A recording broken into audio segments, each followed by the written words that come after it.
Happy New Year to you, and thank you for joining us. This is Health Matters on Channels Television. I am Mary Alale Yusuf.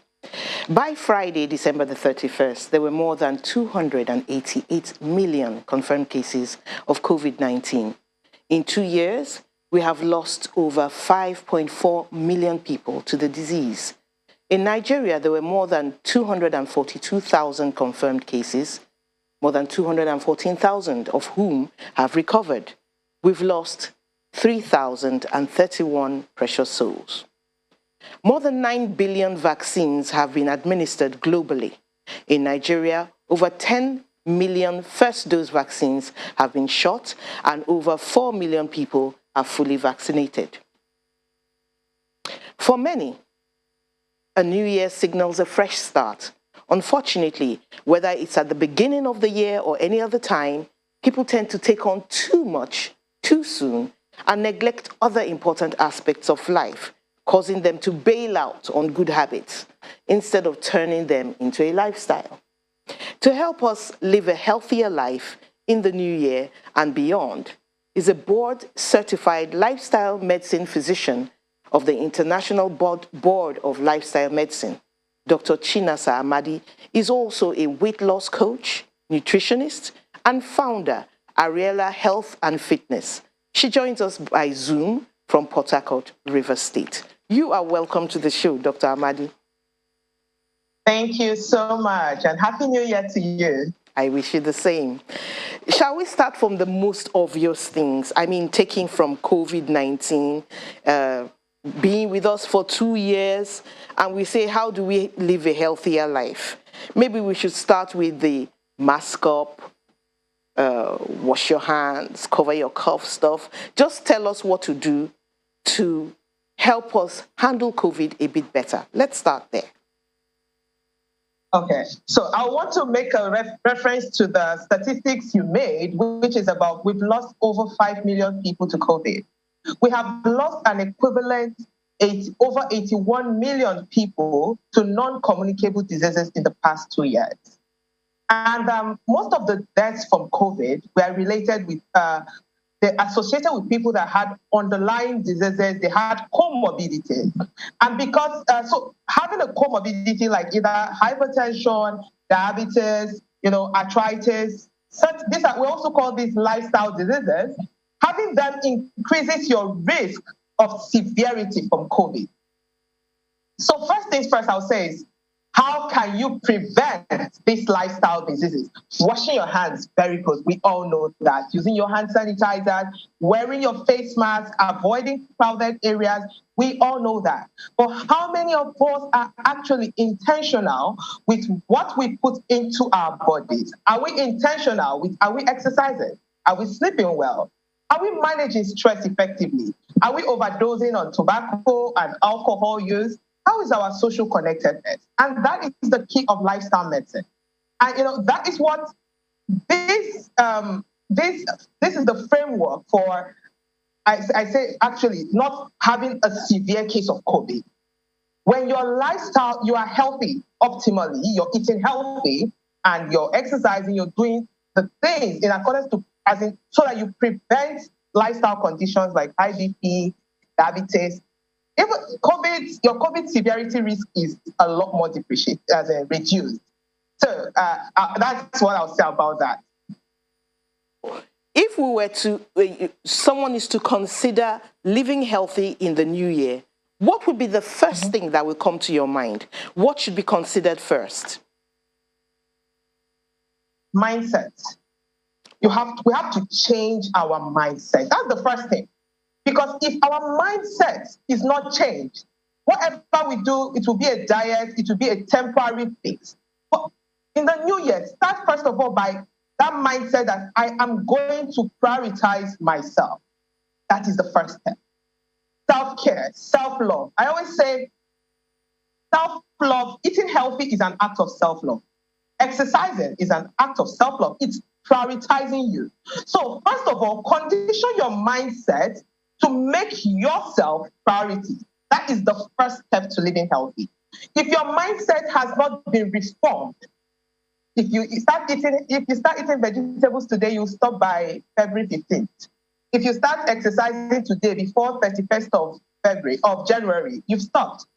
But once that mindset is that, hey, I'm going to prioritize me, 2022, it's about my health. I matter. I am important. I am the constant in the equation. That is the first step to healthy living, changing the mindset. In changing the mindset, okay, you've mentioned some things. Are we to say these things to ourselves? Is that enough? Saying it to yourself, will that really make your mindset change? Or are there some other things which you need to do to make sure you actually prioritize yourself? So, first of all, self-efficacy is king. So it's first of all you. You have to, there's nothing like self-motivation. Self-motivation is what will take you further. Then you now have an accountability partner who will help that motivation, help fuel that motivation moments when you are down. So the first things first is telling yourself that, hey, I need to do this. I need to prioritize my health. Then tell the people around you who matters around you, your family, your brother, your sister, your spouse, your partner, your friends. Let them all know that, hey, this is what I'm planning to do. And it's like, it's like, I would say it in Pidgin, you know what, for poor community hand, because you've told everybody your secret. So it's like you're too public to fail, sort of. You know what? And they'll say, she don't do them again. Say, now so she do every year. But this year because you have committed first, and you don't want to fall your hand. You tell every other person around you, and that way they help keep you accountable. So it's not just you; it's also a community effort. And like I always say that once you have made the change yourself, once you have committed to change, it is important to drag someone to join you. That way, when you are about to fall, that other person can also help you, keep you balanced. So that's it. All right. So you've mentioned exercise. People keep talking exercise, exercise. What does it do for us, really? What if somebody doesn't want to lose weight? You don't want to lose weight. Maybe, does exercise help? Okay. Yeah. Does exercise help? Exercising is not about weight loss. Exercising is about a healthier heart. That is it. And if you do not exercise, you do not make time for exercise, you will make time for sickness. It's clear cut. But exercise has been shown it helps to reduce your blood sugar, it helps control blood sugar, helps with controlling blood pressure, helps with obesity. There's an obesity pandemic. It helps with your mental health. Exercising is good. The problem now is that people have a different mindset about exercise. I've not been even before COVID, I've not been to the gym in years. But I exercise not less than 5 times a week. So what do you do? Now, what do I do? I like walking. I like dancing. And that is what I do.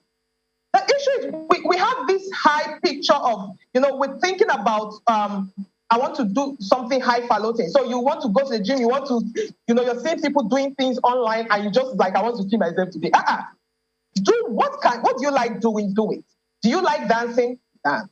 Do you like exercising? Do you like walking? Walk.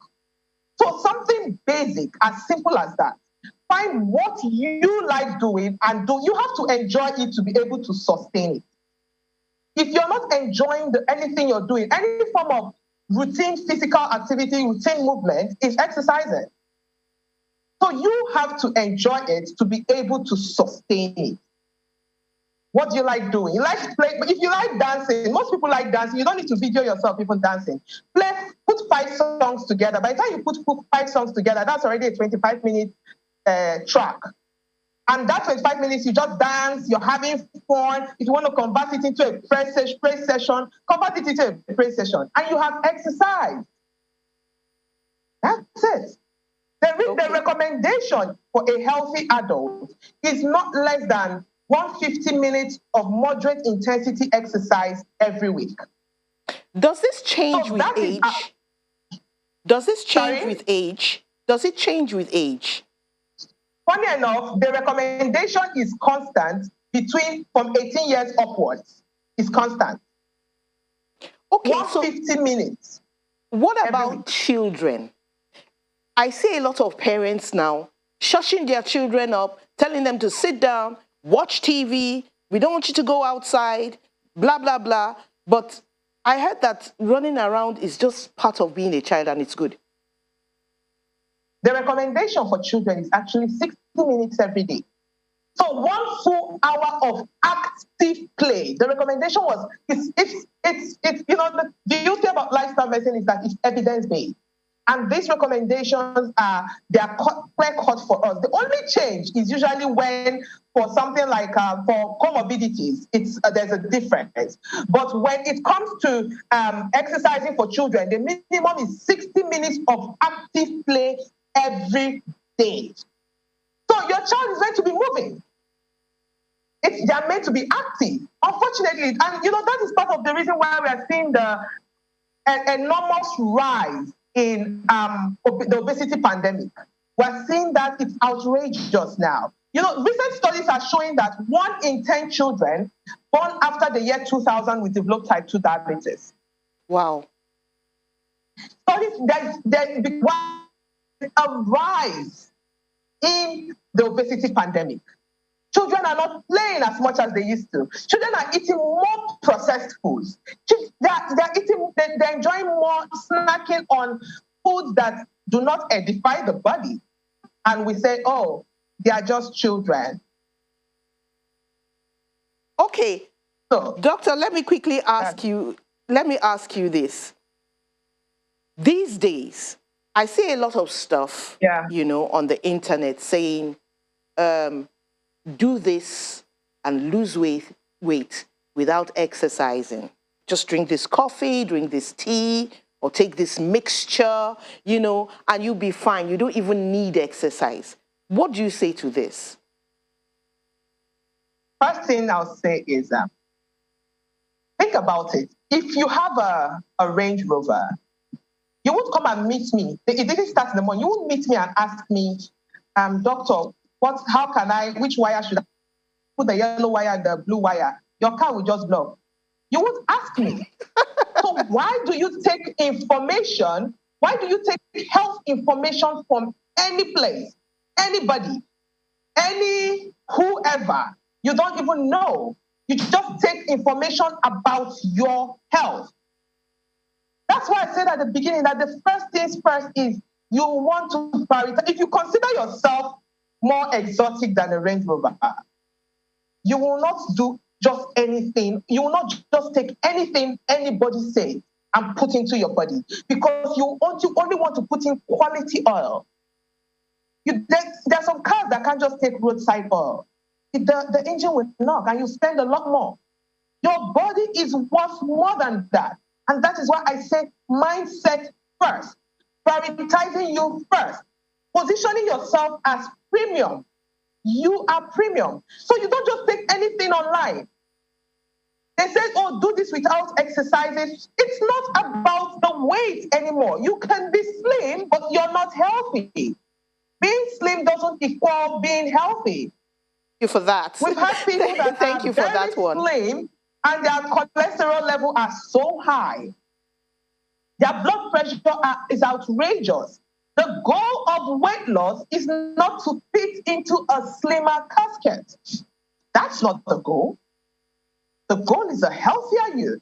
And when we talk about healthier you, it's all encompassing. Let me jump in there and cut you off, but we'll have you back. We're going on a short break. Stay with us. Stay with us. A short break after this, and then your calls.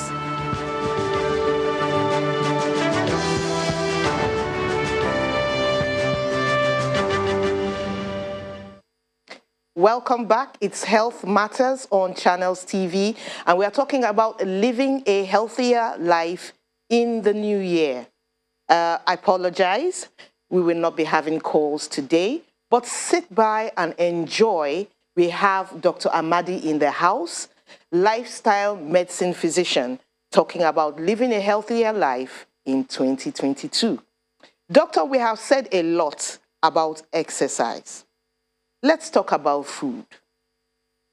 What would be your first advice?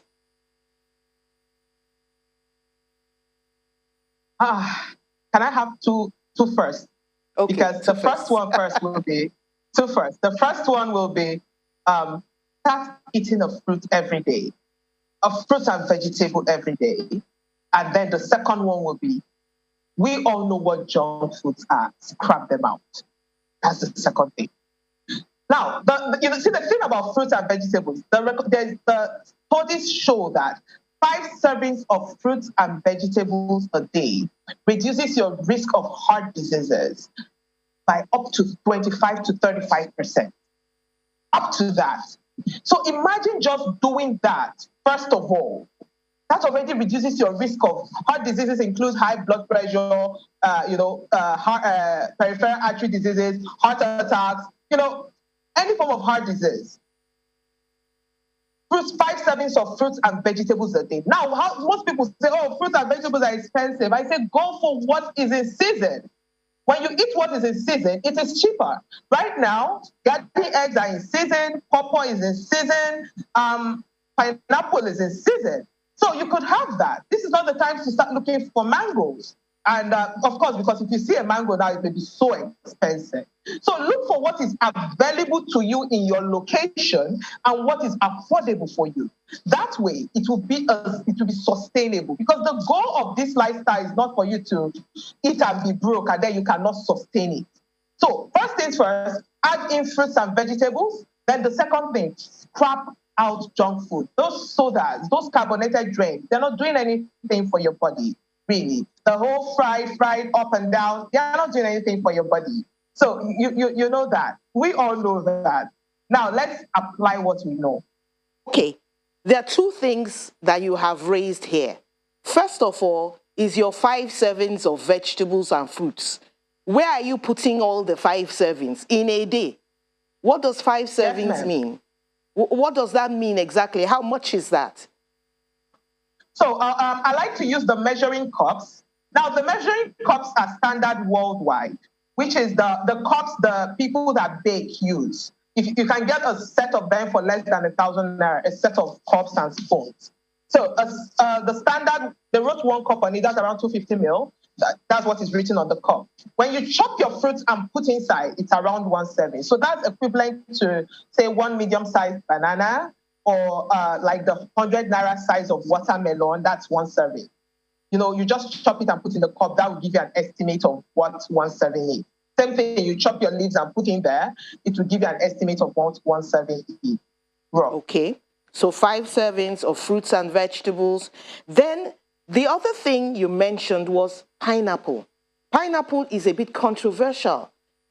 People have told me that pineapples are not a good fruit. They have too much sugar in them, especially diabetic people shouldn't take those.